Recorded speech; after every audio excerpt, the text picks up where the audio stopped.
여러분 안녕하십니까?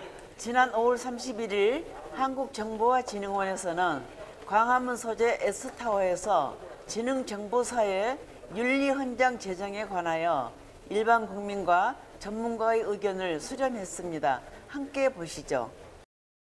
한국정보화진흥원에서 주최한 4차 산업혁명 시대 지능정보사회 윤리헌장 제정을 위한 토론회는 김정삼 과학기술정보통신부 정보보호정책관의 인사말에 이어 배영승실대 교수는 윤리헌장을 만들게 된 배경과 필요성을 설명하였습니다. 사회적 폐해라고 할 수 있는 부분들 그리고 부작용이라고 할 수 있는 부분들이 보시듯이 이제 여러 가지 차원에서 이제 많이 나타났습니다.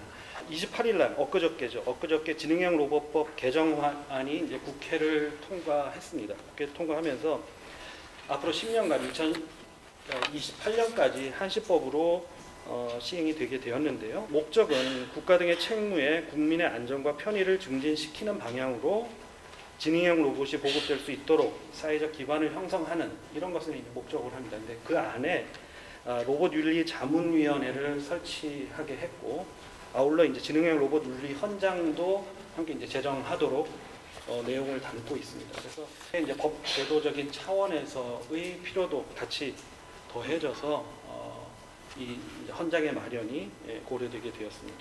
2007년에는 산업자원부에서 로봇 윤리 헌장이 이제 제정돼서 이제 공표가 되게 되었습니다.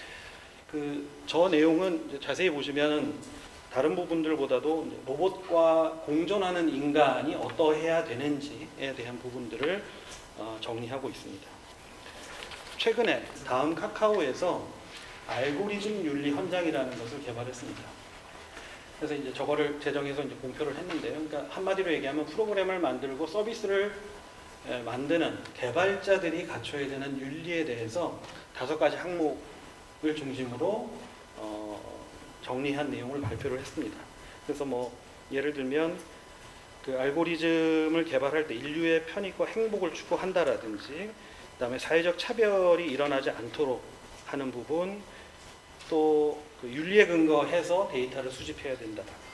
네 번째는 이제 관리에 있어서는 독립적으로 활용을 이루어져야 되고 자의적으로 훼손되거나 영향받는 일이 없도록 해야 되는 부분들. 마지막으로는 알고리즘에 대해서 공적인 차원에서 누군가가 문제 제기를 하고 내용에 대한 설명을 필요로 할 때는 거기에 응해야 된다는 이런 내용도 이제 포함이 되어 있습니다. 김명주 정보문화포럼 지능정보사회윤리분과위원장은 지능정보윤리헌장안을 소개하면서 일반인도 알 수 있게 구체적인 신뢰를 들어 설명하므로 윤리헌장안에 대한 공감대를 형성하였습니다. 본문 첫 번째는 지능정보사회는 인간의 존엄과 안전을 지키고 인류의 보편적 가치를 실현하는 방향으로 발전해야 된다. 두 번째도 대전제입니다. 이런 지능정보사회에서 이 성과 혜택은 소수에게 편중되기보다는 모두에게 공유되어야 된다. 그래서 이 두 가지는 어느 기술이나 어느 사회가 발달하더라도 항상 나오는 부분입니다. 이제 저희가 이제 밑에 통제성하고 투명성은 이게 다른 기술에서는 좀처럼 볼 수 없었던 특징이 이 안에 들어있습니다. 예를 들면서 인공지능 로봇인데 사람의 통제를 벗어나서 자기가 스스로 움직이는 거죠. 반복해서 움직이든 컨테너에서 움직이든 그런 특징이 있습니다. 그러다 보니까 어떤 경우는 사람이 만들었지만 사람이 통제를 할 수 없는 상황이 발생을 하죠. 그래서 이런 특성상 이건 통제가 가능해야 된다. 통제성이라는 세 번째 원칙을 집어넣고요. 예를 들면 이렇습니다. 이제 앞으로 저나 여러분들이 은행에서 대출을 받으려고 그러면 대출 서류 심사를 내면 그 서류 심사와 제가 가지고 있는 모든 사회적 정보를 토대로 해서 거기에서 인공지능이 판단할 겁니다. 이 사람은 등급이 A다, B다, C다. 따라서 이 사람은 1억 5천만 원, 1천만 원. 그렇게 하면 이제 제가 가장 많이 대출 받으면 괜찮은데 제가 갑자기 1억을 기대했더니 제 인공지능 로봇이 판단을 하기를 3천만 원이라고 판단하는 거예요. 그럼 도대체 사람이 판단하는 게 아니고 제가 어떤 기준을 가지고 판단했느냐 나 좀 알고 싶다. 이 부분에 대한 논쟁이 굉장히 커지는 거죠. 그리고 그 안에 보니까 예를 들어서 이제 백인한테는 대출을 많이 해주고 흑인한테는 대출을 조금 해줬어요. 예를 들어 지역별로 지방철수는 조금 해주고 이런 것들을 놓고 이제 사회적으로 보면 편견도 생기고요. 인공지능을 만든 사람 자체가 자기가 편견을 가지고 인공지능한테 뭘 주입한 게 아닐까 이런 생각도 하게 되죠. 그래서 이런 이전까지 나왔던 기술하고 달랐던 부분이 크게 이 두 부분입니다. 그래서 사람이 통제를 할 수 있어야 된다. 예를 들어서 얘가 막 이상하게 해서 사람을 죽이거나 사람을 이렇게 열심히 케어한다고 그랬더니 어느 순간에 잘못 동정을 일으켜서 자기 주인을 해코지를 해요. 그런 상황이 발생할 수 있기 때문에 그래서 이제 그런 통제도 가능해야 되고 얘가 어떻게 결정하고 어떻게 움직이는지 내부에 대해서 우리가 좀 알았으면 좋겠다. 그래서 그게 이제 투명성입니다. 그래서 두 가지는 이 지능정보 기술에 있어서 대단히 중요한 속성 중에 하나다. 근데 이제 공감대 형성이란 참 중요한 게 한 2년 전에 이런 일이 있었습니다. 제가 고향이 전라북도 익산이라는 데인데요. 저희 고향이 있었던 사건 중에 하나입니다. 그 동네에 어떤 개가 이렇게 돌아다니니까 익산만 해도 약간 시골이죠. 도시긴 도시인데 시골입니다. 그래서 동네 어른들이 세 분이서 그 개를 잡아다가 맛있게 드셨답니다. 동네 주인 없이 떠다니는 개니까 맛있게 드셨는데 문제는 그게 반려견이었습니다. 반려견. 덩치가 큰 반려견. 주인이 자기 개가 잊어버린 이런 가출을 했는데 그 사람들이 가져다가 드셨다는 사실을 알았어요. 그게 이제 수사가 벌어지고 소송이 걸렸죠. 그래서 이제 드신 분들은 잘못했으니까 손해배상을 해주면 좋겠다고 해서 손해배상 해주겠다. 근데 이제 어떻게 하냐면 개값을 주겠다는 거죠. 킬로그램당 얼마씩 예를 들어서. 근데 이제 이쪽에 있는 분들은 반려견은 가족이다. 너 같으면 가족을 잃은 다음에 그걸 어떻게 고기 근수로 환산하느냐. 아니면 정신적 피해까지 다 받아야 돼. 이거 아직 소송 중입니다. 이게 지금 반려견도 동물이지만 가족처럼 취급하죠. 이제 앞으로 인공지능과 로봇이 사람한테 굉장히 친숙하게 와닿을 겁니다. 벌써 일본하고 중국에서 어떤 기사가 떠오르냐면요. 인공지능 로봇 가운데서 소셜 로봇이라는 게 있습니다. 사람하고 인간관계를 잘 해주는. 요즘 흔히 말하는 이제 챗봇이라고 해서 이렇게 스마트 스피커처럼 말만 대화하는 게 아니라 실제 사람하고 똑같이 생겼어요. 그래서 배우자하고 똑같이 생겼고요.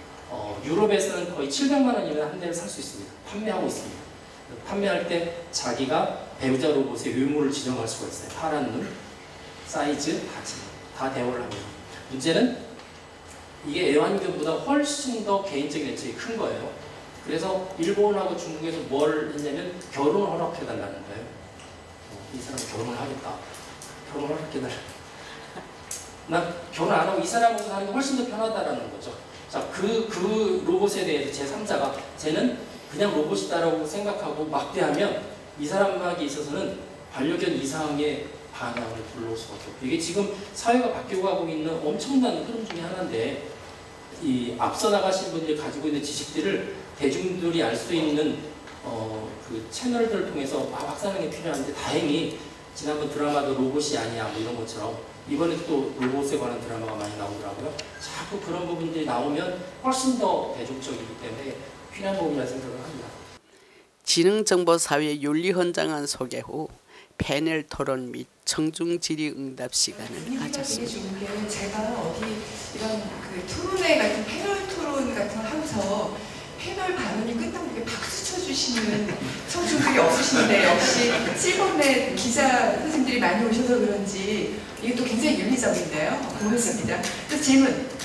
최근에 중국에서 많은 인공지능 쪽으로 많이 한국을 많이 추격하고 오히려 뛰어넘었다고 표현을 하고 있거든요. 근데 그 원인의 근원을 보면 중국 정부 같은 경우는 이게 윤리적인지 비윤리적인지 모르겠지만 어떻게든 많은 양의 데이터를 확보해서 기업들한테 주다 보니까 그거를 잘 학습해서 되게 뛰어난 어떤 인공지능 시스템이 만들어진 거죠. 그러면 제가 이 윤리헌장 보면서 한 가지 느낀 거지만 기업체에서 특히 투명성이라는 부분을 봤을 때 이거를 일종의 규제라고도 생각하시는 분이 분명히 존재할 것 같은데 이런 부분에 대해서 충분하게 지금 산업계와 좀 얘기가 좀 돼야 되는 부분이 있을 것 같은데 이걸 앞으로 어떻게 풀어나가야 될 거라 생각하시는지 좀 질문 드리고 싶습니다. 제가 윤리 가이드라인 그럴 때 많이 처음에 표현을 조심했었습니다. 이게 규제처럼 들려갈까봐. 그런데 이제 이게 처음에 말씀드렸지만 일어나지 않은 사회, 일어날 사회 이야기고 윤리적인 거가 더 경제적일 수 있다는 논리 사실 많이 펴는 거예요. 그러니까 윤리를 무시하고 막 드라이브하다가 어느 순간에 갑자기 탁 그게 발목이 잡히는 기업이나 그런 경제활동보다는 오히려 기본 최소한의 것을 지켜가면서 그랬을 때 오히려 장기적으로 갈 수 있는 그런 이제 취지로 저희들이 이 단어들을 사용을 했고요.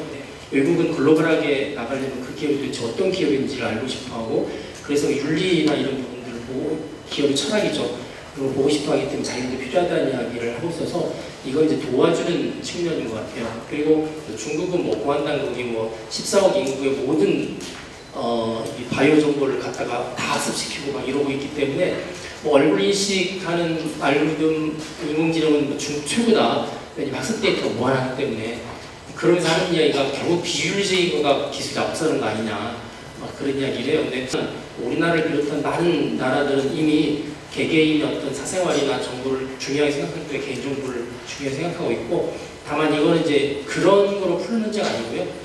개인정보를 이렇게 윤리적인 걸 잘 지키지만 이게 또 다른 생산을 위해서 이렇게 예외적으로 터주는 이 두 문제는 좀 다른 문제인 것 같습니다. 먼저 4차 산업은 2차 창출하고는 거리가 멉니다. 제 개인적인 생각으로는 위험 요소였지만 보완될 부분도 있다고 생각합니다. AI를 활용해서 새로운 직업들이 생겨날 수도 있고 빅데이터를 활용한다면 서비스에서 맞춤형 서비스가 가능한 직업들도 생겨날 수 있고요. 그래서 뭐 두려움 반 기대 반. 교수님, 과학자들이 인류 두뇌를 초과하는 로봇을 만들어 복제한다면 네. 어떻게 되는 겁니까? 멸망하지 않겠습니까? 아니면 인류가 지금 멸망할 정도로 인구 수가 감소하고 있어서 문제가 있다면 그 자리를 로봇이 대체를 하면 나중에 인간과 로봇이 함께 살고 제가 누군가를 사랑했는데 알고 봤더니 걔가 로봇일 수도 있는 거죠. 굉장히 중요한 관점 지적해 주셨어요. 청중 패널들이 열리는 시골 줄 몰랐지만 아쉽게도 윤리헌장 속에는 다섯의 막을 내렸습니다.